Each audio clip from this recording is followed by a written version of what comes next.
దిక్కులు మారుతూ ఉంటే ఆయన అన్నాడు, ప్రవీణ్ గారు మీరు మీరు మీరు మత మార్పిడి చేస్తారు. మేము ఎక్కడ మత మార్పిడి చేసామండి బాబు, ఏంటి ఏం మాట్లాడు? లేదండి మీరు అవునా, నీకు ఇట్లా కాదులే, ఇంకొక రకంగా చెప్తా అని చెప్పి, సరే మీ పేరేంటి అంటే చెప్పాడు. ఆయన ఆబ్వియస్గా బ్రాహ్మణుడు, క్షత్రియుడు, వైశ్యుడు కాదు. అంటే ఎవరు మీరు అర్థం చేసుకోండి, శూద్రుడో ఇంకెవరో ఉంటాడు. మీరు స్కూల్కి వెళ్ళారా అని అడిగాను. మీ అమ్మగారు ఏం చేస్తారు అని అడిగాను. మా అమ్మగారు లెక్చరర్ అండి. ఏ కాలేజీలో చెప్పారు. అయితే మీరు అదేంటి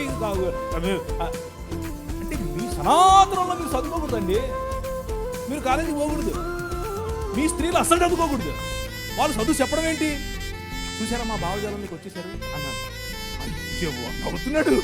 అయ్యో మీరు ఏంటి ఏది చెప్పినా నన్ను, నువ్వు సగం క్రైస్తవుడు అన్నాను. ఆయనకు మైండ్ బ్లాక్.